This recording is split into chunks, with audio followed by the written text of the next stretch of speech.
أعوذ بالله من الشيطان الرجيم بسم الله الرحمن الرحيم الحمد لله رب العالمين الصلاة والسلام على أشرف المرسلين وعلى آله وأصحابه أجمعين. Мейірімді, ырайымды, кешірімді Аллах Тағалаға шексіз мақтаулар болсын. Сүйікті пайғамбарымыз Мұхаммад Мұстафа саллаллаху алейхи вассаламға саламдар жана салаваттар болсын. Жашоодо көпчүлүк бир туугандарыбыз жүрөктөрүндө кайгы капа, сыгылып, кайгырып, кыжалачылыкта. Ошондой эле иштеп жаткан иштеринде кирешенин жана берекенин аздыгын айтып даттанышып, келечектен коркуп жашап келишет. Келечекте эмне болот?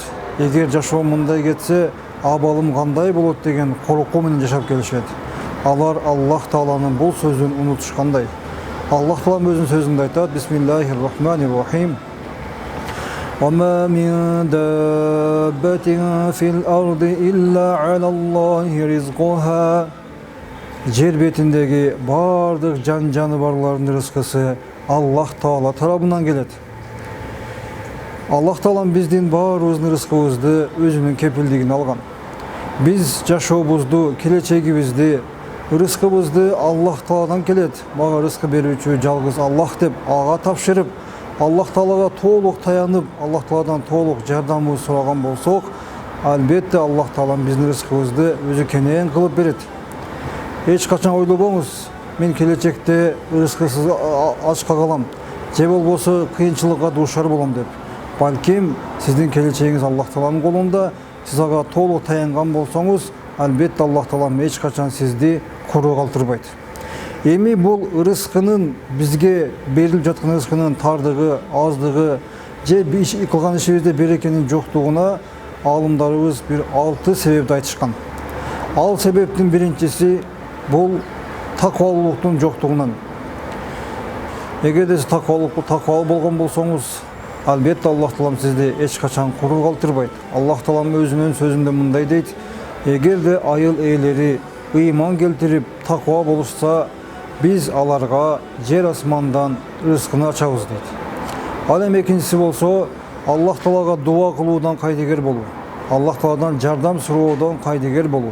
Бир күнү пайгамбарыбыз саллаллаху алейхи вассалам мечитке кирсе, Абу Умама деген сахаба ошол жерде кайгырып отуруптур. Пайгамбарыбыз келип: "О Абу Умама, намаз убагынан башка убакытта мечитке келипсиң, эмне болду сага?" деп сурайт. Анда ал сахаба: "О Аллахтын элчиси, башымда кайгы капам. Ошондой эле башымда көп карыздар мени ушул жерге алып келип кайгыга салды."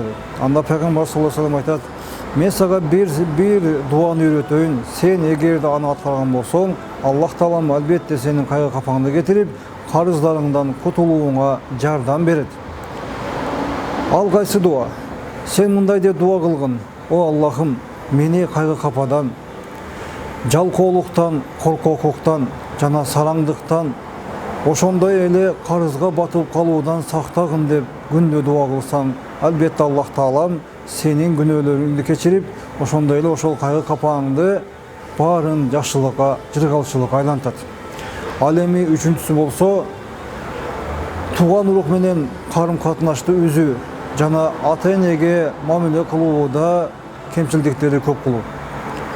Ата-энеге мамиле кылууда Аллах Таалам өзүнүн сөзүндө бизди Аллахка гана сейин кыла жана ата-энеге жакшылык кылгыла.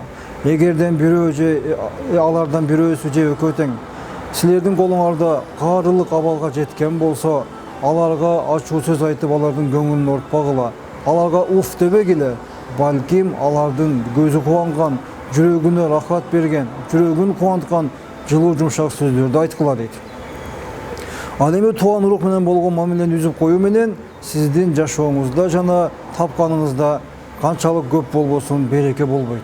Анткени пайгамбарыбыз саллаллаху алейхи вассалам хадисинде айтат: эгерде силерден кимдир бирөө рызкысы жана рызкысы кенен болуп, өмүрү узун болуусун каалаган болсо, анда тууган урук менен карым катнашта болсун. Урматтуу бир тууганым, ата-энеңизге эч качан зекибеңиз. Аларга кайша кайтарып, алардан акылдуу болуп, аларга катуу сүйлөбөңүз. Алар балким кечирет, бирок сиз аларга катуу сүйлөп, аларга кайша кайтарып, алардын көңүлүн оорутууга сиз татыктуу эмессиз. Алардын көңүлүн оорутпаңыз. Мына ошолордун көңүлүн табып, ошолордун дуасын алып, ошолордун разылыгын табуу менен сиз чоң бакытка жана Аллахтын алдында чоң соолукка жетесиз. Ал эми тууган урук менен болгон карым-катнашта, урматтуу тууганым, тууганыңыз менен болбогон бир буюмдун айынан, балким үй болсун мейли, машина болсун, жер болсун, ошолорду талашып, ошонун айынан карым-катнаш үзбөңүз. Анткени сиз ошол тууганыңыз менен мамилени үзүп, чоң күнөөгө батып, күнөөкөр болгонго арзыбаган нерселер. Үй да табылат, жер да табылат, машина да табылат, буюм да табылат. Анын айынан тууган урук менен мамилени үзүп, карым-катнашты үзүп салбаңыз. Анткени Аллах Таала пайгамбарыбыз хадисинде айтат: Аллах кимде ким тууган урук менен карым-катнашта болгон болсо, Аллах Таала аны менен карым-катнашта болот. Кимде ким тууган урук менен карым-катнашты үзүп койгон болсо, анда Аллах Таала ал инсан менен карым-катнашын мамилесин үзүп коет. Ал эми кийинкиси болсо садака.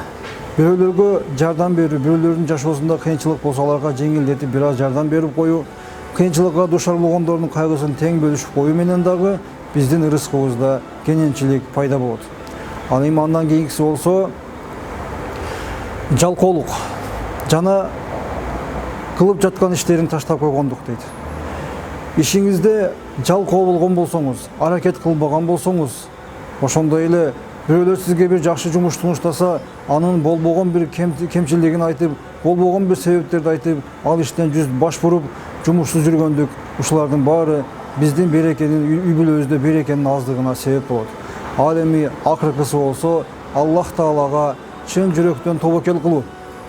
Аллах Таалага таянып туруп тобокел кылыңыз. Себеби Аллах Таала тобокел кылуучу пенделерин жакшы көрөт. Андыктан рызкыбыз кенен, жашообузда тынчтык, жүрөгүбүздө рахат болушун кааласак, Аллах Тааланын ушул буйруктарын аткарып, Аллах Тааланын буйруган өкүмдөргө баш ийип, ушул айтылган 6 себепти аткарып, жакшылыкка өзүбүздү чакырайлы. Алхамдулиллахи роббил аламин.